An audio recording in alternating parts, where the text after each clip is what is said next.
Al-Quran dan penyampainya, yaitu Nabi Muhammad. Ini konsep penuntut ilmu. Quran dan penyampainya Nabi Muhammad. Artinya apa? Gurunya benar, referensinya benar. Gurunya benar, bukan acak, dan referensinya benar, Nabi Muhammad dan Al-Quran. Liman kana lahu qalbun. Kemudian yang kedua adalah qalbun, ikhlas. Tadi sudah dibahas ya, ikhlas. Kemudian yang ketiga al-qassam'a. Inilah poin yang diinginkan, yaitu memasang pendengaran dan memasang penglihatan. Dan memasang penglihatan apa? Fokus. Artinya fokus. Wa huwa syahid. Dan dia hadir. Apa yang hadir? Hatinya hadir. Artinya dia berusaha memahami. Dia berusaha memahami.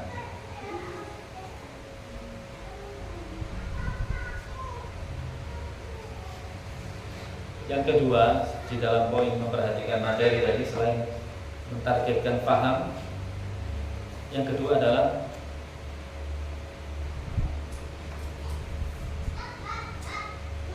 mudzakarah, garis miring murajaah. Apa mudzakarah itu? Adalah diskusi bersama teman pada materi yang sudah disampaikan. Garis miring tadi murajaah. Apa murajaah?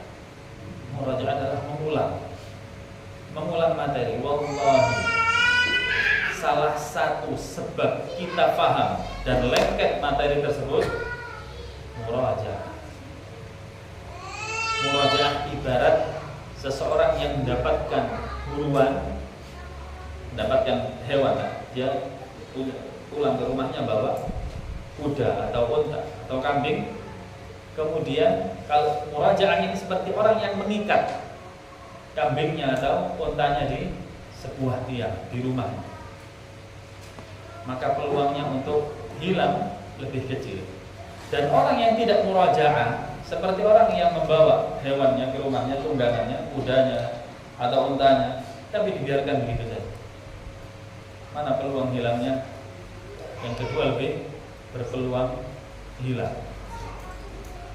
Yang ketiga di dalam memperhatikan materi adalah dengan membuat rangkuman, ringkasan sesuai dengan bahasa antum. Ringkasan sesuai dengan bahasa antum yang ditunjukkan kepada guru. Yang ditunjukkan kepada guru.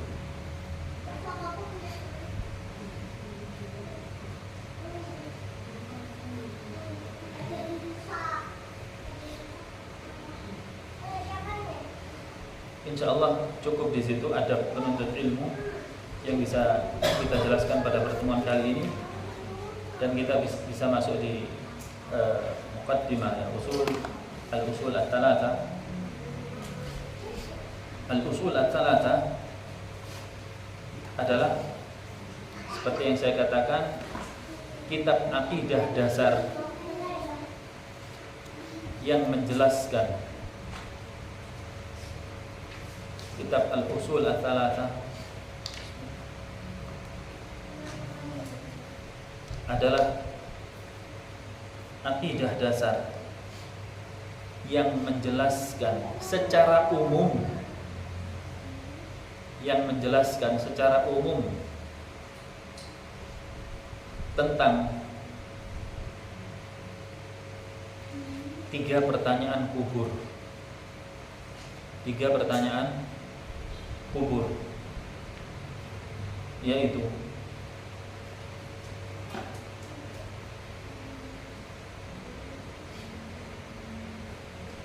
pengenalan kepada Allah,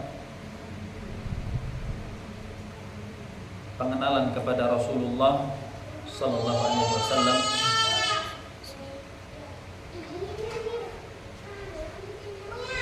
dan pengenalan kepada agama Islam.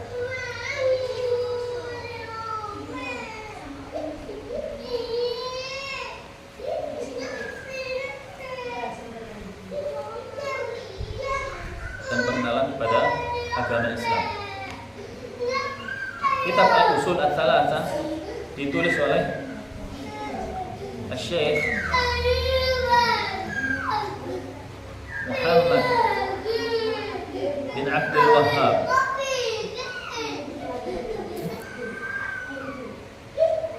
Muhammad bin Abdul Wahhab At-Tamimi.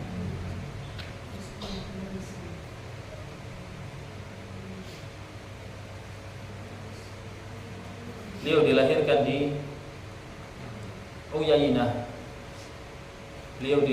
di Uyainah. Adalah salah satu daerah Saudi Arabia. Uyainah pada tahun 1115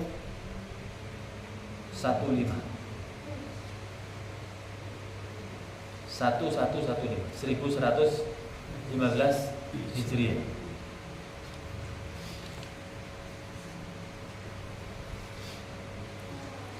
Dan meninggal dunia di Dir'iyah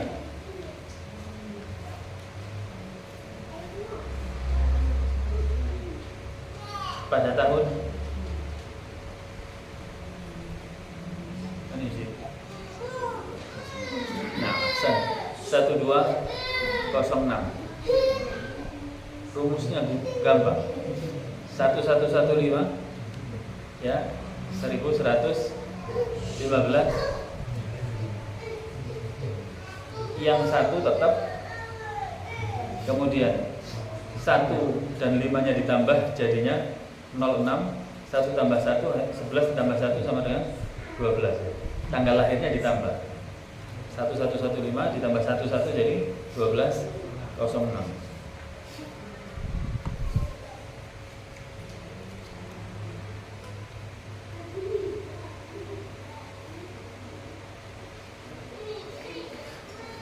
Nah,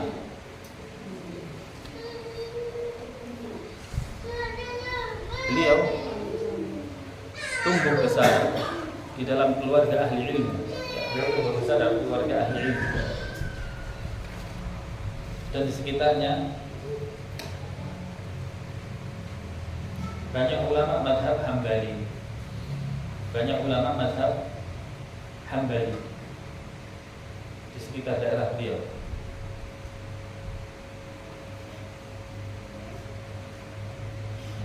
Dan beliau sama seperti dai-dai tauhid yang lainnya mengalami banyak penolakan dan pengusiran sampai berakhir di Dir'iyah ya. Dan di situ bersama Muhammad bin Saud kemudian mendirikan daulah kerajaan Saudi Arabia, dan berjalanlah dua orang ini untuk menegakkan tauhid dan menghabiskan syirik, kemudian menegakkan sunnah dan memberantas bid'ah. Sehingga banyak dari kaum muslimin atau orang-orang yang tidak suka terhadap dakwah beliau memusuhi dakwah beliau. Tuduhannya banyak. Ada yang mengatakan bahwasanya beliau adalah sang penjilat penguasa karena berjalan dengan seorang raja. Ya. Kemudian ada yang mengatakan bahwasanya beliau adalah pembawa mazhab baru. Kalau ada mazhab Hanafi, Maliki, Syafi'i, Hambali, ada Wahabi. Ada mazhab baru yaitu Wahabi kata mereka. Kita katakan ini semua adalah tuduhan, dan secara faktanya beliau Hambali mazhabnya ya. Akan tetapi kenapa beliau keluar dengan membawa akidah Islamiyah yang besar sampai dikatakan mujaddid abad ini, yaitu abad yang ke-13 tersebut. Ya, abad ke-13 tersebut adalah Syekh Muhammad bin Abdul Wahhab. Karena pada saat itu para ulama sibuk dengan ilmu fikih, ya. Banyak di antara mereka yang berpecah belah karena ilmu fikih. Akan tetapi beliau keluar dan mempersatukan itu dengan ilmu akidah. Perbedaan dalam ilmu fikih adalah perbedaan yang wajar. Perbedaan yang ranahnya ranah ijtihad, yang apabila berselisih tidak jadi masalah. Oleh karena beliau tuntaskan dengan mengangkat ilmu akidah dan bersatu di dalam akidah Islamiyah di atas tauhid dan sunnah, yang bahkan disebutkan pada waktu itu kondisi di Makkah ketika seseorang beribadah, contohnya sholat, cari golongan madhabnya. Ketika masuk madhab mana? Maliki sebelah sana, masuk Hanafi sebelah sana. Tapi sekarang bagaimana? Alhamdulillah dipimpin dengan satu imam. Di Makkah dipimpin dengan satu imam. Ini adalah salah satu value, nilai plus dari akidah, yaitu mempersatukan umat. Persatuannya adalah dengan menegakkan tauhid dan memberantas kesyirikan, dengan menegakkan sunnah dan memberantas bid'ah. Nah, itu adalah sekelumit biografi tentang Syekh Muhammad bin Abdul Wahhab. Dan pada saat itu sekali lagi para ulama sibuk di ilmu fikih dan ilmu kalam. Ilmu kalam yaitu filsafat ya. Kalau zaman sekarang adalah filsafat.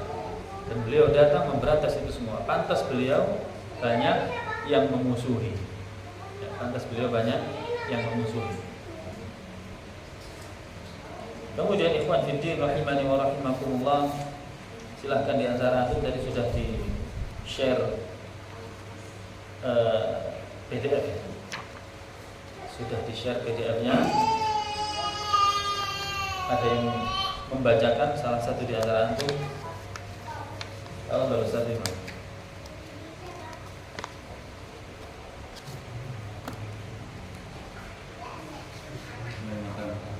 Ya.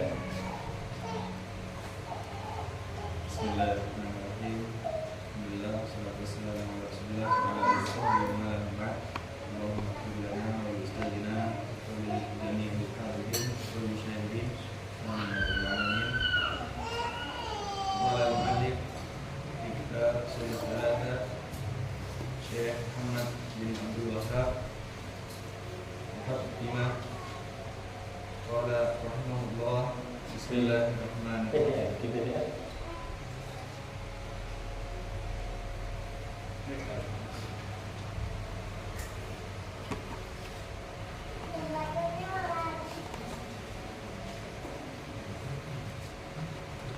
Ushul Thalatha Wadillatuha Imam Da'wah Syekh Muhammad bin Abdul Wahhab bin Sulaiman Tamimi.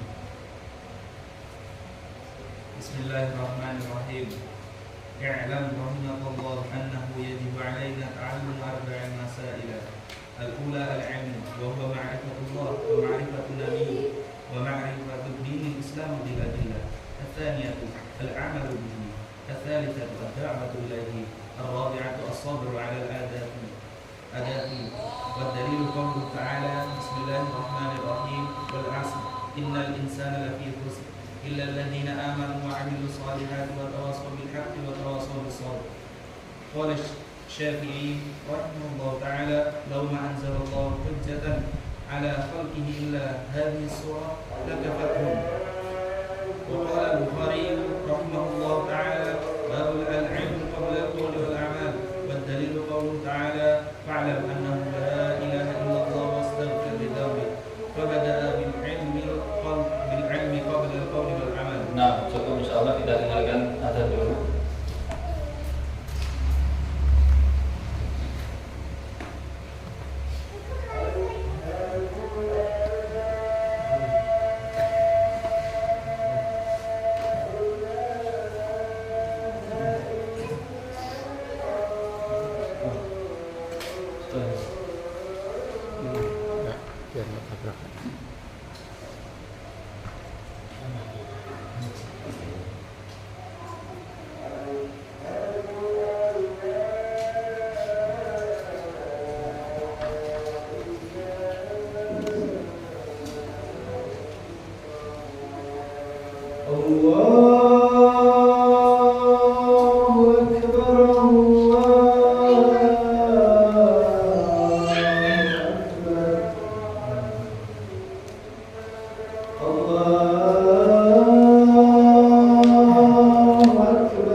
Yang tadi yang dibacakan kita bahas di bismillahnya saja pada saat ini. Kemudian lafaz yang lainnya insyaallah pada pertemuan yang akan datang. Penulis tadi memulai dengan bismillahirrahmanirrahim. Penulis tadi memulai dengan bismillahirrahmanirrahim. Ya. Pelajaran yang bisa kita ambil dari bismillahirrahmanirrahim bahwasannya memulai sesuatu dengan bismillahirrahmanirrahim adalah mencontoh metode Allah Subhanahu wa taala di dalam memulai risalah dalam Al-Qur'an atau memulai surat dalam Al-Qur'an, yaitu dengan bismillahirrahmanirrahim. Demikian pula dengan Rasulullah sallallahu alaihi wasallam. Banyak beliau menulis surat atau risalah diawali dengan bismillahirrahmanirrahim. Maka penulisan risalah atau surat dalam kurung atau garis miring memulai pembicaraan, jelas ya? Menulis surat atau memulai pembicaraan, maka disunahkan untuk memulai dengan basmalah. Basmalah adalah bismillahirrahmanirrahim. Berbeda dengan tasmiyah. Basmalah berbeda dengan tasmiyah. Basmalah lengkap bismillahirrahmanirrahim. Tasmiyah hanya bismillah. Adapun penggunaan tasmiyah atau bismillah disunnahkan dalam memulai pekerjaan, bukan tulisan, tapi pekerjaan seperti makan dengan bismillah, keluar rumah bismillah, tawakkaltu 'ala Allah, tapi awalnya adalah bismillah. Pakai baju bismillah, ya, melepas baju bismillah. Kalau sudah pakai bajunya baru alhamdulillah alladzi kasawtani hada. Tapi awalnya dengan bismillah. Tasmiyah bedanya dengan bismillah tadi. Tasmiyah dengan basmalah. Basmalah adalah lafaz lengkap bismillahirrahmanirrahim dan penggunaannya untuk tulisan atau memulai acara. Memulai pembukaan kata-kata seperti khutbatul hajah, awalnya bismillahirrahmanirrahim boleh. Jadi itu disunahkan. Adapun berkaitan dengan perilaku atau pekerjaan, maka dengan tasmiyah, yaitu bismillah. Dan makna yang terkandung di dalam bismillahirrahmanirrahim, coba kita paham apa yang kita ucapkan. Kenapa Rasul sallallahu alaihi wasallam mensunnahkan atau mencontohkan dengan memulai dengan bismillah? Yang pertama, bahwasanya dalam lafaz bismillah di dalam huruf ba-nya,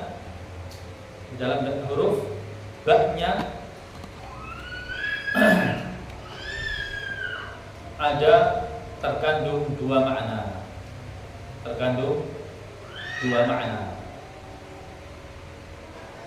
Yaitu isti'anah. Apa makna isti'anah? Meminta tolong. Yang kedua adalah tabarruk, minta barokah. Dalam lafaz ba, huruf ba dalam lafaz bismillah, yang pertama terkandung di dalamnya isti'anah, minta tolong. Yang kedua adalah tabarruk, mencari berkah. Kepada siapa kita minta tolong dan mencari berkah? Bismillah. Ba, kemudian bismillah. Bismillah. Tulisannya kalau dipisah ba sendiri, kemudian bismillah dengan menyebut nama Allah. Kalau diterjemahkan secara bahasa Indonesia tidak disebutkan itu. Itu hakikat yang terkandung di dalamnya, artinya dengan menyebut nama Allah yang Maha Pengasih lagi Maha Penyayang, saya memohon pertolongannya dan mencari berkahnya. dengan menyebut nama Allah Subhanahu wa taala yang Maha Pengasih lagi Maha Penyayang, saya meminta tolong padanya dan mencari barokah darinya. Sehingga harapannya di dalam pekerjaan kita ditolong oleh Allah dan diberikan barokah di dalamnya. Apapun itu, menuntut ilmu, kita minta tolong pada Allah supaya ilmu itu mudah masuk dan berkah ilmunya. Ilmu yang barokah biasanya dia melahirkan kebaikan yang banyak. Ilmu yang barokah melahirkan kebaikan yang banyak. Bisa jadi kebaikannya adalah dia mudah mengamalkan ilmunya, dia mudah mengajarkan ilmunya. Ini barokah ilmu. Ya. Kemudian makna yang terkandung di dalam bismillah berikutnya, disyariatkannya kita mohon kepada Allah dengan bertawassul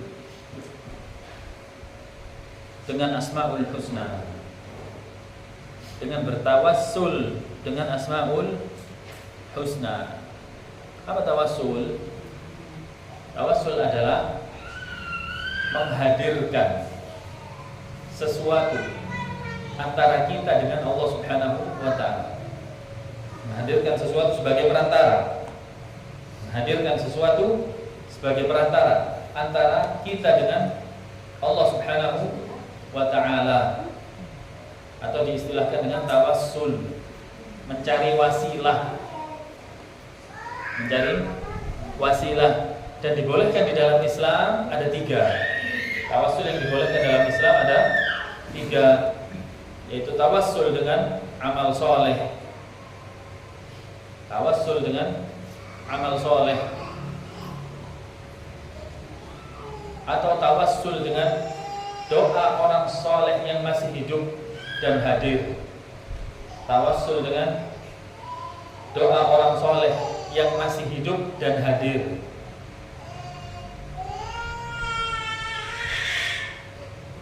Yang ketiga adalah tawassul dengan Asmaul Husna. Mana buktinya di sini Asmaul Husna? Bismillahirrahmanirrahim. Ada berapa?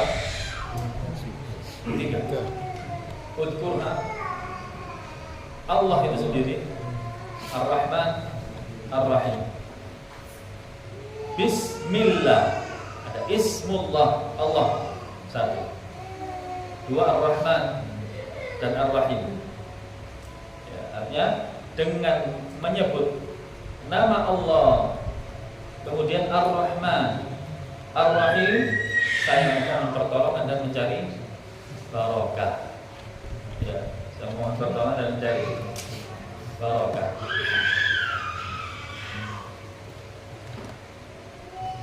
Insya Allah sampai sini dulu materinya. Kita metode saya gunakan metode ringkas dan perinciannya insya Allah pada kitab berikutnya. Jadi kita tidak bertele-tele. Di sini insya Allah ada 12 kali pertemuan kitab ini selesai. Ya, 12 kali pertemuan kitab ini selesai. Dalam hitungannya adalah dalam durasi 3 bulan.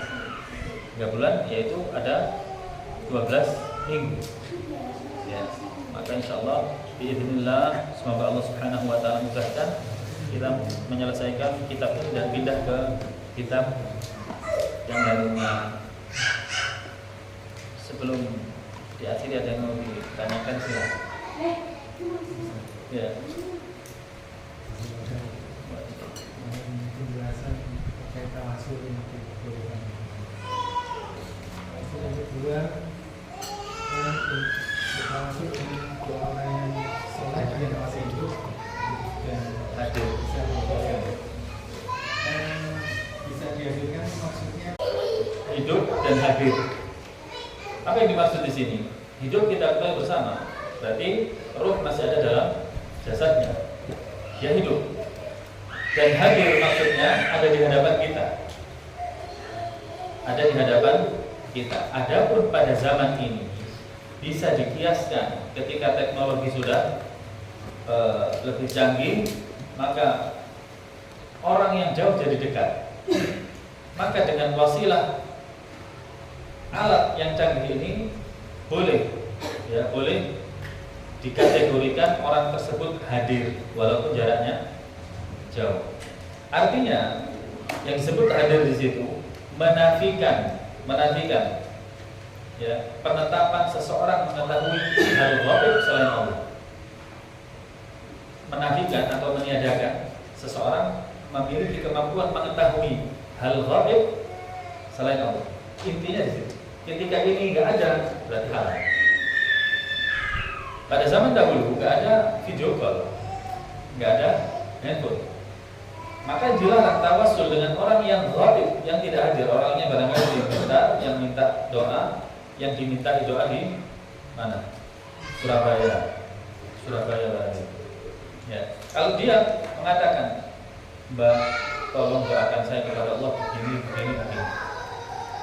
Dia meyakini orangnya mendengar, berarti dia berbuat syirik karena meyakini ada yang mengetahui hal selain Allah Subhanahu wa taala.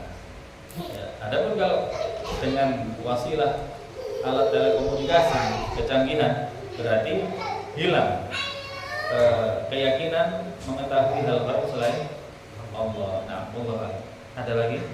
Kalau ini Ustaz, ini menyambung. Nah, Biasanya kan ada teman-teman yang ada saudaranya temannya yang sedang umroh haji. oh iya. Doa.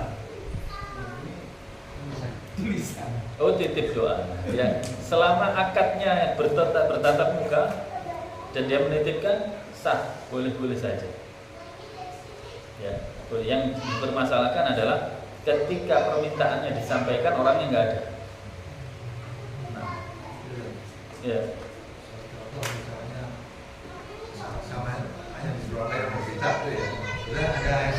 Ulama ada dua. Ya. Ulama muslimin, yaitu ulama shalihin dan ulama usul. Ada ulama yang baik